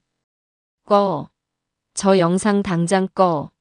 뭐야 이거. 누가 이따위 짓을 한 거야. 하지만 영상은 멈추지 않았어요. 화면은 곧 별장 금고에서 찍은 이중 장부와 비밀 계약서들로 바뀌었습니다. 수백억 대의 탈세와 횡령의 증거들이 적나라하게 화면을 채웠지요. 하객들의 수군거림은 이제 경악과 분노의 외침으로 변해가고 있었어요. 약혼녀의 아버지, 그러니까 그 재벌 그룹 회장의 얼굴은 이미 숫덩이처럼 새까맣게 변해 있었습니다. 그리고 마침내 허름한 여관방을 배경으로 한 저와 세라의 모습이 나타났어요. 저는 눈물을 흘리며 그러나 단호한 목소리로 외쳤습니다. 저 사람이 바로 제 아들 김정필입니다. 어미의 전 재산을 빼앗고 지난 5년간 저를 이 차가운 길바닥에서 살게 한 파렴치한 놈입니다. 여러분, 저 악마의 가면 뒤에 숨겨진 진짜 얼굴을 보십시오. 이어서 세라가 원망과 슬픔이 뒤섞인 목소리로 말했어요. 저는 저 사람의 아내였던 박세라입니다. 저 역시 저희 아버지의 회사와 제 모든 것을 빼앗기고 5년간 감옥보다 못한 삶을 살았습니다. 저 사람은 사랑과 가족의 이름을 팔아 자신의 욕심을 채우는 기생충 같은 인간입니다. 부디 저 악마를 심판해 주십시오. 영상이 끝나자 연 회장은 그야말로 아수라장이 되었습니다. 약혼녀는 으악 하는 비명을 지르며 그 자리에 실신했고 그녀의 아버지는 무대 위로 뛰어 올라가 정필의 뺨을 후려쳤어요. 이런 천하의 사기꾼 자식이 감히 내 딸과 우리 집안을 능멸해. 곳곳에서 투자자들이 내 돈 내놔. 라고 소리치며 무대로 달려들었고 기자들은 그 모든 장면을 놓치지 않으려는 듯 미친 듯이 카메라 플래시를 터뜨렸습니다. 정필은 그 한복판에서 아닙니다. 조작입니다. 이건 음모예요. 라고 외치며 발버둥 쳤지만 그의 말을 믿는 사람은 아무도 없었지요. 바로 그때였어요. 연 회장 문이 활짝 열리며 제복을 입은 경찰들이 들이닥쳤습니다. 최 실장이 영상을 트는 것과 동시에 경찰에 모든 증거 자료를 넘긴 것이었어요. 김정필 씨, 특정 경제범죄 가중처벌 등에 관한 법률 위반, 사기 및 횡령 혐의로 당신을 긴급 체포합니다. 당신은 묵비권을 행사할 수 있으며 경찰들이 정필의 양팔을 잡고 수갑을 채웠습니다. 인생의 가장 빛나는 정점에서 가장 차가운 나락으로 떨어지는 순간이었어요. 그는 경찰들에게 끌려가며 연회장 뒤편에 서 있는 저를 발견하고는 절규하듯 외쳤습니다. 어머니, 잘못했어요. 어머니, 제발 한 번만. 저는 그를 차갑게 외면했어요. 제 옆에 선 세라는 흐느끼고 있었지만 그 눈물은 슬픔이 아닌 해방의 눈물이었어요. 5년간 우리를 짓눌렀던 지독한 악몽이 드디어 끝나는 순간이었습니다. 저는 세라의 어깨를 감싸 안고 저 악마가 끌려나가는 모습을 끝까지 지켜보았습니다. 그날 밤 호텔 연회장에서 벌어진 일은 순식간에 온 세상으로 퍼져나갔어요. 다음 날 아침 신문이고 방송이고 전부 김정필 그놈의 이야기로 도배가 되었지요. 천재 사업가의 두 얼굴, 어머니와 아내를 등친 페류나의 몰락. 아주 자극적인 제목들이 신문 일면을 가득 채웠습니다. 저는 5년 만에 처음으로 따뜻한 여관방 이불 속에서 그 기사들을 하나하나 읽어내렸어요. 속이 다 시원해서 밤새 한숨도 못 잤는데 조금도 피곤하지가 않더라고요. 약혼식장에서의 소동이 끝나고 저와 세라는 최 실장의 도움을 받아 조용히 그곳을 빠져나왔어요. 기자들이 구름대처럼 몰려들었지만 저희는 이미 그곳에 없었지요. 우리는 어디 근사한 식당이라도 갈 법했지만 그러지 않았어요. 대신 허름한 시장 골목에 있는 24시간 해장국집으로 향했습니다. 5년 전 제가 처음 길바닥에 나앉았을 때 폐지를 팔아번 돈으로 처음 사 먹었던 바로 그 뜨끈한 국밥. 그걸 세라에게 사주고 싶었어요. 김이 모락모락 나는 국밥 한 그릇씩을 앞에 두고 저와 세라는 한참 동안 아무 말도 하지 않았어요. 그저 숟가락으로 국물을 휘휘 적기만 했지요. 지난 5년의 세월이 그 한 그릇의 국밥 위에 파노라마처럼 펼쳐지는 것 같았습니다. 세라가 먼저 입을 열었어요. 어머님, 이제 정말 다 끝난 거 맞죠? 세라의 목소리가 가늘게 떨리고 있었어요. 저는 말없이 고개를 끄덕여 주었습니다. 그래, 끝났다. 아주 지긋지긋한 악몽이 드디어 끝났어. 그제야 세라는 참았던 울음을 터뜨렸어요. 소리내어 엉엉 우는 것이 아니라 어깨를 들썩이며 소리 없이 눈물만 뚝뚝 흘렸지요. 그동안 얼마나 마음고생이 심했을까. 저 못지않게, 아니 어쩌면 저보다 더 끔찍한 시간을 보냈을 그 아이를 생각하니 제 마음도 미어졌습니다. 저는 냅킨을 뽑아 세라의 눈물을 닦아주며 말했어요. 울지 마라. 이제 울 일 없어. 앞으로는 웃을 일만 남았으니까. 자, 어서 먹어. 이게 바로 자유의 맛이다. 그날 밤 우리는 마치 5년 동안 굶주렸던 사람들처럼 국밥 두 그릇을 싹싹 비웠습니다. 세상에 그렇게 맛있는 국밥은 처음이었어요. 다음 날부터 본격적인 법적 절차가 시작되었어요. 김정필 그놈은 당연히 국내 최고의 변호사들을 선임해서 어떻게든 빠져나가려고 발버둥을 쳤습니다. 영상은 조작된 것이고 자신은 거대한 음모의 희생양일 뿐이라고 주장했지요. 하지만 우리 손에는 너무나도 확실한 증거들이 있었습니다. 박 회장님의 넥타이핀에 녹음된 그의 자백, 그리고 세라가 목숨을 걸고 찍어온 비밀 장부 사진들. 그 증거들 앞에서 그 어떤 비싼 변호사의 궤변도 통하지 않았어요. 재판은 생각보다 길어졌습니다. 그놈이 어떻게든 시간을 끌며 반성의 기미조차 보이지 않았기 때문이에요.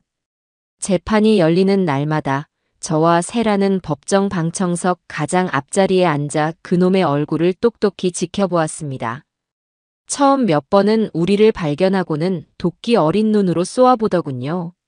하지만 재판이 진행될수록 자신에게 불리한 증거들이 쏟아져 나올수록 그놈의 얼굴에서는 오만함이 사라지고 초조함과 공포가 드러나기 시작했어요. 가장 결정적이었던 것은 세라가 증인으로 나섰을 때였어요. 변호사는 세라를 남편을 배신한 악녀로 몰아가려고 온갖 더러운 질문들을 던졌습니다. 하지만 세라는 더 이상 과거의 연약한 며느리가 아니었어요. 그녀는 떨지 않고 모든 질문에 또박또박 대답하며 지난 5년간 자신이 겪었던 감시와 통제, 그리고 김정필이 어떻게 자기 아버님의 회사를 빼앗았는지 그 모든 과정을 논리적으로 증언했습니다. 그녀의 증언이 끝나자 방청석에서는 나지막한 탄식이 터져 나왔어요. 마지막으로 최 실장과 박 영감님도 증인으로 나섰습니다. 최 실장은 자신이 김정필의 지시를 받고 저질렀던 모든 불법적인 일들을 고백하며 눈물로 용서를 구했어요. 박 영감님은 특유의 위험 있는 목소리로 김정필이 자신의 사기 행각을 얼마나 자랑스럽게 떠벌렸는지 그 오만함에 대해 증언했지요. 우리의 복수 연극에 참여했던 모든 배우들이 법정이라는 마지막 무대 위에서 진실을 외치고 있었습니다. 모든 증언이 끝나고 검사의 구형이 내려지던 날이었어요. 피고인 김정필에게 가족을 기만하고 사회의 신뢰를 무너뜨린 그 죄질이 극히 불량하여 특정경제범죄 가중처벌 등에 관한 법률 위반, 사기, 횡령, 배임 등의 혐의를 적용하여 징역 30년을 구형하는 바입니다. 징역 30년이라는 말이 법정 안에 울려 퍼지는 순간 김정필은 그 자리에 주저앉아 버렸어요. 그리고는 갑자기 제 쪽을 바라보며 절규하기 시작했습니다. 어머니, 어머니, 제가 잘못했어요. 한 번만, 제발 한 번만 용서해 주세요. 어머니, 제가 다 갚을게요. 제발. 그놈은 어린아이처럼 엉엉 울며 제게 용서를 빌었습니다. 방청석의 모든 사람들이 저를 쳐다보았지요. 하지만 제 마음은 얼음장처럼 차가웠습니다. 저는 아무런 표정 없이 그저 그놈을 차갑게 내려다볼 뿐이었어요. 용서. 그 단어는 이미 5년 전 제가 길바닥에 나앉았던 그날 제 인생에서 지워버린 지 오래였습니다. 마침내 마지막 선고 공판일이 다가왔어요. 판사는 아주 길고 엄중한 목소리로 판결문을 읽어 내려갔습니다. 그리고 마지막에 이렇게 선언했지요. 피고인 김정필에게 징역 25년을 선고한다. 또한 범죄로 취득한 모든 재산은 몰수하여 피해자들에게 환원하도록 명한다. 땅, 땅, 땅. 의사봉 소리가 제게는 마치 천둥 소리처럼 들렸어요. 길고 길었던 싸움이 드디어 끝나는 순간이었습니다. 저는 옆에 앉은 세라의 손을 꽉 잡았어요. 우리는 서로를 마주보며 아무 말 없이 눈물을 흘렸습니다. 그건 슬픔의 눈물이 아니었어요. 해냈다는 안도감과 모든 것을 되찾았다는 기쁨의 눈물이었지요. 그 후의 절차는 일사천리로 진행되었어요. 김정필 명의로 되어 있던 모든 재산, 회사, 별장, 자동차, 심지어 그가 차고 있던 시계 하나까지 전부 압류되었습니다. 그가 버려놓은 사업들은 거품처럼 꺼졌고 그의 제국은 하룻밤 사이에 모래성처럼 무너져 내렸지요. 가장 먼저 저는 5년 전에 빼앗겼던 제 집을 되찾았습니다. 법원 직원의 안내를 받아 5년 만에 집 대문 앞에 섰을 때 저는 한참 동안 문을 열지 못했어요. 심장이 너무 떨려서 손에 힘이 들어가지 않았거든요. 세라가 제 손을 잡아주었고 우리는 함께 문을 열고 안으로 들어갔습니다.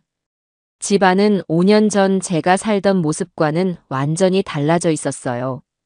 온갖 비싼 가구와 장식품들로 가득 차 있었지만 그 어디에도 사람 사는 온기는 느껴지지 않았습니다. 오히려 차갑고 낯선 기운만 감돌았지요. 저는 그 모든 것들을 보자마자 소리쳤습니다. 다 갖다 버려. 저놈의 손때가 묻은 건 단 하나도 남기지 말고 싹 다 치워버려. 그날부터 저는 사람을 사서 집안의 모든 것을 드러냈습니다. 그리고는 집 전체를 새로 고치기 시작했어요. 벽지를 뜯어내고 바닥을 새로 깔고 낡았던 부엌과 화장실도 전부 최신식으로 바꿨지요. 집이 완전히 새로운 모습으로 탈바꿈하는 것을 보면서 제 마음속의 묵은 상처들도 조금씩 치유되는 것 같았어요. 세라 역시 아버지의 회사를 되찾았습니다. 물론 회사는 정필이 운영하는 동안 속이 텅텅 비어 껍데기만 남은 상태였어요. 하지만 세라는 좌절하지 않았습니다. 그녀는 아버지의 오랜 동료들을 찾아가 도움을 청하고 밤낮으로 일에 매달렸어요. 그녀의 진심이 통했는지 떠났던 직원들이 하나둘 돌아오기 시작했고 거래처에서도 다시 한번 믿어보겠다며 손을 내밀어 주었지요. 잿더미 속에서 세라는 자신만의 힘으로 새로운 희망을 싹 틔우고 있었습니다. 그렇게 우리는 각자의 자리에서 빼앗겼던 모든 것을 하나씩 되찾아오고 있었어요. 잃어버린 5년의 세월을 보상받을 수는 없겠지만 그래도 괜찮았습니다. 우리에게는 이제 새로운 미래를 만들어갈 시간과 희망이 있었으니까요. 김정필 그놈의 재판이 끝나고 모든 것이 제자리를 찾아가는 듯 했지만 제 마음 한구석에는 여전히 무거운 돌덩이 몇 개가 남아 있었어요. 바로 저를 도와준 고마운 사람들에 대한 마음의 빚이었지요. 복수가 끝났다고 해서 그분들의 고마움을 모른 척할 수는 없는 노릇이잖아요. 저는 이 빚을 갚기 전까지는 제게 진정한 평화는 오지 않을 거라 생각했어요. 가장 먼저 마음이 쓰인 사람은 역시 최 실장님이었습니다. 그는 재판이 끝나자마자 자신의 죄를 모두 인정하고 자수했어요. 김정필의 오른팔로서 저질렀던 온갖 더러운 일들을 스스로 고백했지요. 저는 혹시라도 그에게 무거운 벌이 내려질까봐 매일같이 마음을 졸였습니다. 저 때문에 괜히 더 큰 공경에 처한 것은 아닐까 밤잠을 설치기도 했고요. 저는 최 실장님의 재판이 열리는 날마다 법정을 찾아가 맨 뒷자리에 조용히 앉아 재판을 지켜보았어요. 다행히 재판장님은 그가 범행을 깊이 뉘우치고 있고 결정적으로 저희의 복수를 도와 더 큰 피해를 막았다는 점을 정상 참작해 주셨습니다. 마침내 그에게 집행유예라는 가벼운 처벌이 내려졌을 때 저는 저도 모르게 두 손을 모으고 감사 기도를 올렸습니다. 며칠 뒤 저는 약속대로 간 만든 따끈한 두부를 사들고 그의 집을 찾아갔어요. 최 실장님은 이전보다 수척해진 얼굴로 저를 맞이했지요. 그는 제 얼굴을 보자마자 거실 바닥에 무릎을 꿇었습니다. 어머님, 제가 무슨 낯으로 어머님을 뵙겠습니까? 죽을 죄를 지었습니다. 저는 얼른 그를 일으켜 세웠어요. 아이고, 최 실장, 이게 무슨 짓이야? 얼른 일어나요. 지난 일은 다 잊어버려. 사람은 누구나 살면서 실수를 할 수 있는 법이야. 중요한 건 그걸 바로잡으려는 용기지. 최 실장은 아주 큰 용기를 냈어. 정말 고맙게 생각해요. 저는 그와 식탁에 마주 앉아 앞으로의 계획에 대해 이야기를 나누었습니다. 그리고는 조심스럽게 봉투 하나를 내밀었지요. 그 안에는 그의 아내가 남은 평생 동안 최고의 병원에서 치료를 받을 수 있도록 준비한 병원비와 생활비가 들어 있었어요. 이건 제가 받을 수 없습니다. 그가 극구 사양했지만 저는 단호하게 말했습니다.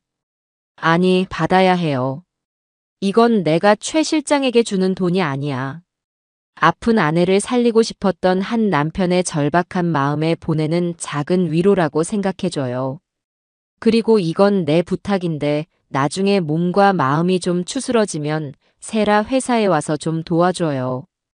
최 실장처럼 능력 있고 정직한 사람이 꼭 필요하거든. 제 진심이 통했던 걸까요? 그는 결국 봉투를 받아들고 어린아이처럼 엉엉 소리 내어 울었습니다. 그 눈물은 한 남자의 고통스러웠던 과거를 씻어내고 새로운 삶을 시작하는 참회의 눈물이었을 거예요. 그 다음으로는 박 영감님을 찾아 나섰습니다. 영감님은 일이 끝나자마자 제게 쪽지 한 장만 남겨두고 홀연히 사라지셨어요. 내 인생 마지막 무대 아주 즐거웠네. 이제 다시 내 자리로 돌아가니 부디 찾지 말게. 그렇게 쓰여 있었지요. 하지만 제가 어떻게 그럴 수 있겠어요. 저는 며칠 동안 서울역과 남대문 일대를 샅샅이 뒤졌습니다. 저와 함께 길 위에서 생활했던 다른 노숙인들에게 수소문도 했고요.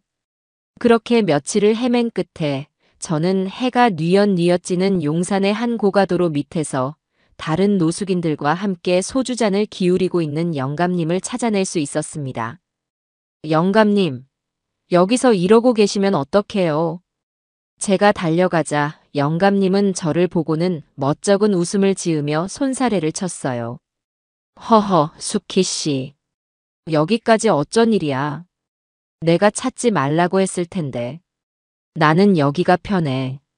저기 번쩍이는 아파트보다 여기 시끄러운 기차 소리 들으면서 동료들이랑 마시는 이 소주 한 잔이 내겐 더 천국이라고. 거짓말하지 마세요. 여기가 왜 편해요? 밤에는 춥고 여름에는 덥고 사람들 눈치 보며 살아야 하는 곳이잖아요. 영감님, 저랑 약속하셨잖아요. 제발 제 마음의 짐 좀 덜어주세요. 예. 저는 거의 떼를 쓰다시피 영감님을 재촉했어요. 영감님은 못 이기는 척 자리에서 일어났습니다. 저는 영감님을 차에 태우고 미리 계약해둔 작은 빌라로 향했어요. 남양이라 햇볕이 잘 드는 아담하고 깨끗한 집이었지요. 영감님, 여기가 앞으로 영감님이 사실 집이에요. 크지는 않지만 비바람 피하고 따뜻하게 주무시기에는 충분할 거예요. 영감님은 집 안을 둘러보며 아무 말도 하지 못했어요. 그저 젊은 시절 자신의 공장이 사기꾼의 손에 넘어가던 날의 기억이 떠오르는지 눈시울만 붉히고 있었지요. 저는 영감님의 손에 집 열쇠와 통장 하나를 쥐어드렸습니다. 영감님, 이건 제가 드리는 자선이 아니에요. 영감님께서 받아야 할 당연한 출연료입니다. 영감님은 우리 복수극의 가장 위대한 주연 배우셨어요. 그 어떤 배우보다도 훌륭한 연기를 보여주셨고요. 이건 그 대가이니 부디 사양하지 말고 받아주세요. 그리고 이 집 마당에 작은 텃밭도 있으니 상추도 심고 고추도 심으면서 소일거리 삼아 지내세요. 출연료라는 제 말에 영감님은 끝내 참았던 눈물을 터뜨리고 말았습니다. 그는 흙투성이인 손등으로 눈물을 훔치며 제게 허리 숙여 큰절을 했습니다.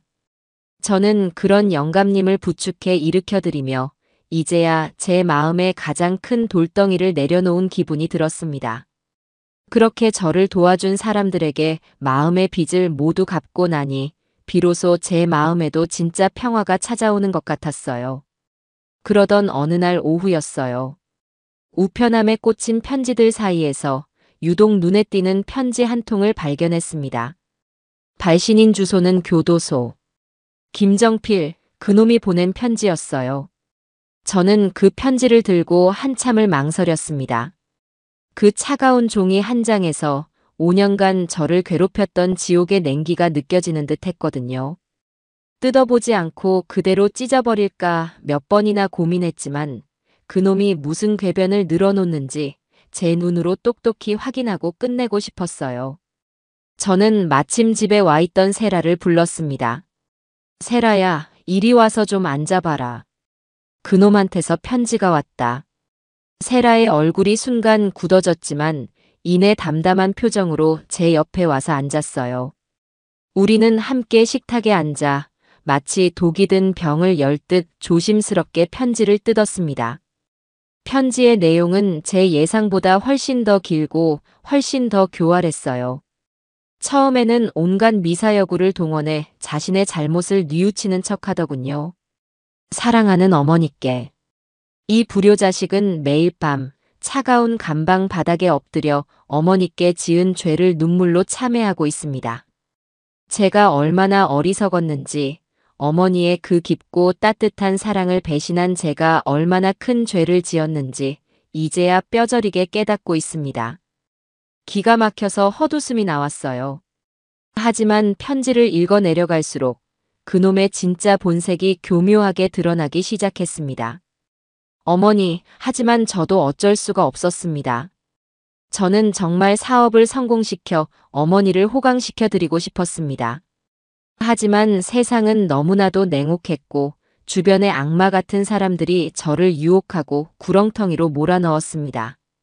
제가 잠시 판단력이 흐려져 실수를 한 것은 맞지만 일이 이 지경까지 온 것은 제 잘못만은 아닙니다. 어머니, 부디 저의 이 아픈 마음을 조금이라도 헤아려 주십시오. 그리고 단 한 번만, 정말 단 한 번만 저를 면회와 주시면 안 될까요? 어린 시절, 제가 아플 때마다 어머니께서 제 손을 잡아주셨던 것처럼 지금 너무나도 아픈 제 손을 한 번만 잡아주세요. 어머니의 따뜻한 손을 잡고 다시 시작할 용기를 얻고 싶습니다. 저는 편지를 읽다가 더 이상 참지 못하고 소리내어 욕을 하고 말았어요. 이런 천하의 나쁜 놈을 봤나. 마지막까지 남 탓에 동정심 유발이라니. 세라가 분노로 떨리는 제 손을 잡아주었어요. 어머님, 흔들리시면 안 돼요. 저 사람은 변하지 않았어요. 저건 사과가 아니라 또 다른 형태의 기만이에요. 저는 그 편지를 들고 마당으로 나갔습니다. 그리고 작은 쇠 대야 위에서 라이터로 편지 끝에 불을 붙였어요. 편지는 순식간에 시커먼 재가 되어 타들어갔습니다. 저는 타오르는 불꽃을 보며 마치 그놈에게 말하듯 나지막이 의졸였어요. 그래, 정필아. 이게 내 대답이다. 너는 내 인생에서 이렇게 흔적도 없이 사라지는 거야. 저는 그 재를 땅에 묻고 물을 부어 흔적도 없이 만들어버렸습니다. 그리고는 집으로 돌아와 깨끗한 편지지 한 장을 꺼냈어요. 그리고 그 위에 제 인생의 마지막 힘을 다해 단호한 한 문장을 적었습니다. 내게 아들은 없다. 그러니 다시는 어미를 찾지 마라. 그 편지를 우체통에 넣고 돌아오는 길, 제 발걸음은 놀랍도록 가벼웠어요. 드디어 제 인생을 짓누르던 모든 굴레를 벗어던진 기분이었지요. 집으로 돌아오니 세라가 저를 위해 따뜻한 차를 끓여놓고 기다리고 있었어요. 그녀는 제게 작은 책자 하나를 내밀었습니다. 심리 상담사 자격증 과정 안내 책자였어요. 어머님, 저 그동안 곰곰이 생각해봤어요. 제가 앞으로 뭘 하면서 살아야 할지. 저는 저처럼 고통받는 사람들의 마음을 어루만져주는 일을 하고 싶어요. 제가 겪었던 그 지옥 같은 시간들이 다른 누군가에게는 희망이 될 수도 있을 것 같아요. 다시는 저나 어머님 같은 피해자가 나오지 않도록 제가 가진 힘을 쓰고 싶습니다.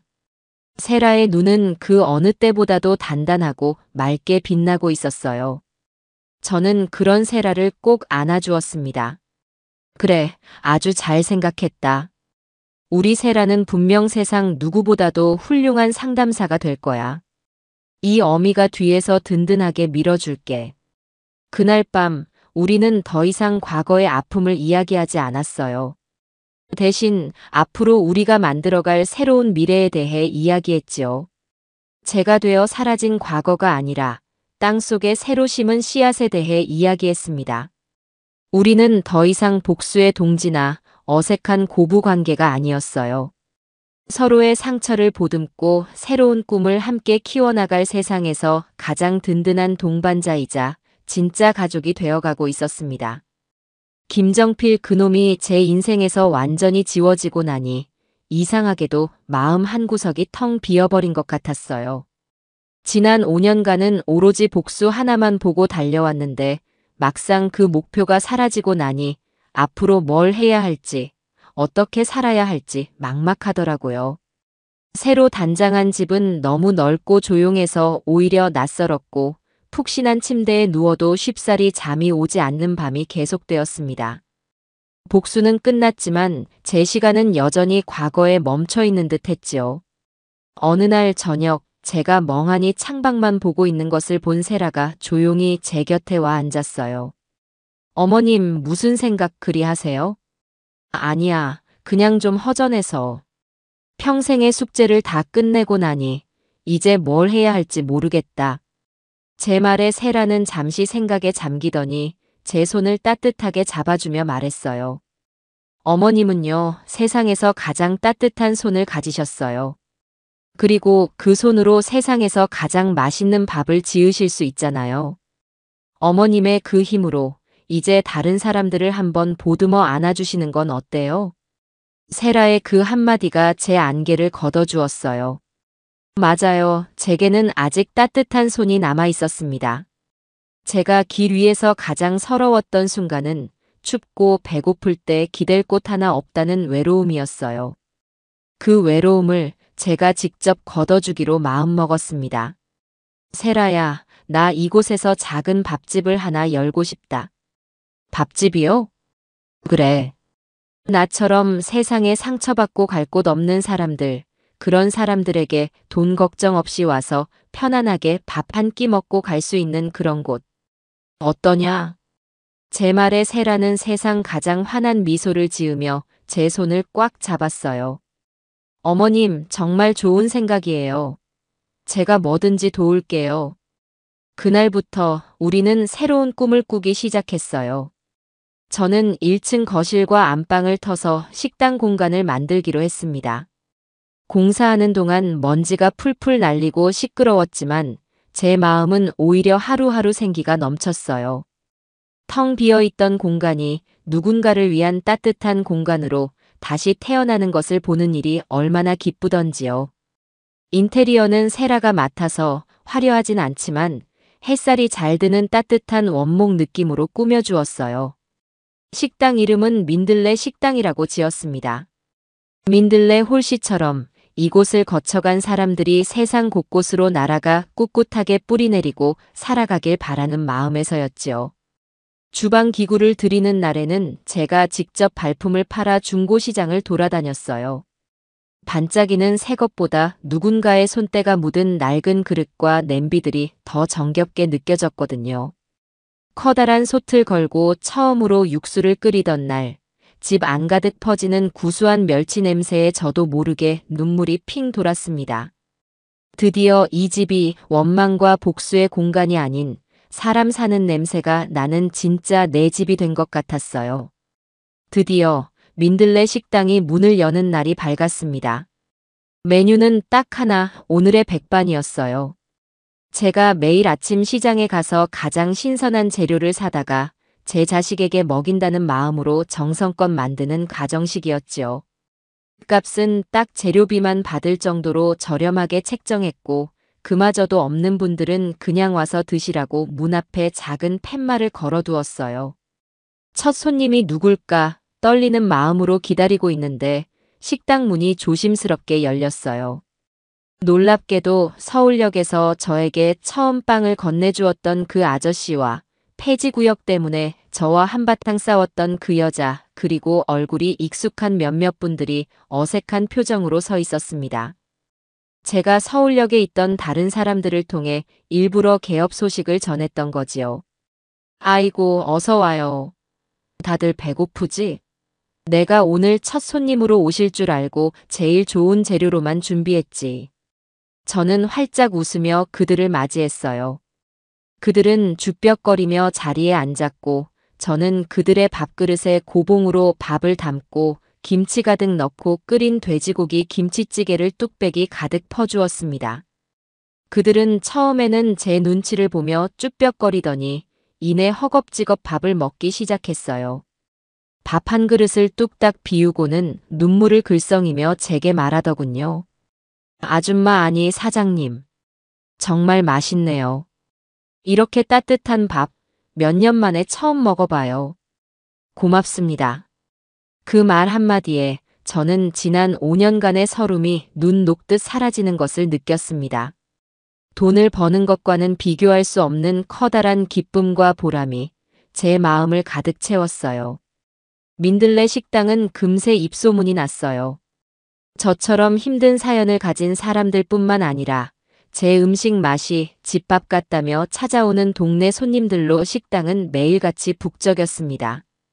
저는 그곳에서 사람들과 웃고 떠들며 그들의 이야기를 들어주는 것만으로도 하루하루가 행복했어요. 세라도 자신의 자리에서 눈부시게 빛나고 있었습니다. 그녀는 아버지의 회사를 정상 궤도에 올려놓기 위해 밤낮으로 일에 매달렸어요. 그러면서도 주말이면 제 식당에 나와 앞치마를 두르고 서빙을 돕기도 했지요. 한 번은 회사를 노리는 다른 기업에서 여자가 사장이라 얕보고 무리한 요구를 하며 회사를 헐값에 넘기라고 협박을 해왔다고 해요. 하지만 세라는 조금도 물러서지 않았습니다. 오히려 그들의 비리를 역으로 파헤쳐서 그들 앞에서 당당하게 외쳤다고 하더군요. 이 회사는 제 아버님의 피와 땀이고 우리 직원들의 삶의 터전입니다. 당신들 같은 사람들에게 헐값에 넘길 생각은 눈곱만큼도 없으니 다시는 찾아오지 마십시오. 그 이야기를 전해 듣는 날, 저는 얼마나 자랑스럽고 대견했는지 몰라요. 이제 세라는 그 누구의 며느리나 딸이 아닌 자기 자신의 이름으로 우뚝 선 멋진 사업가가 되어 있었습니다. 어느 맑은 가을날, 저와 세라는 함께 아버지의 산소를 찾았어요. 세라는 정성껏 준비해간 음식들을 차려놓고 한참 동안 아버지의 묘비를 어루만졌습니다. 아빠, 저 세라예요. 그동안 걱정 많으셨죠? 이제 걱정하지 마세요. 아빠가 평생 일군 회사, 제가 꼭 지켜낼게요. 그리고 저 아주 좋은 새엄마가 생겼어요. 세상에서 저를 가장 아껴주고 사랑해주는 분이에요. 하늘에서 부디 편안하게 지켜봐 주세요. 저는 조금 떨어져서 그 모습을 지켜보다가 세라의 옆으로 다가가 함께 절을 올렸습니다. 사돈어른, 걱정 마세요. 제가 세라 옆에서 평생 든든한 버팀목이 되어주겠습니다.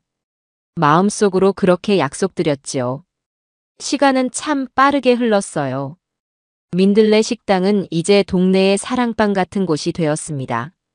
주말이면 세라가 와서 일을 도왔고 가끔은 최 실장님 부부가 찾아와 맛있는 반찬을 만들어주고 가기도 했어요. 박 영감님은 새로 얻은 집 텃밭에서 직접 키운 거라며 싱싱한 채소들을 한 알음 안고 와서는 말없이 밥만 드시고 가곤 하셨지요.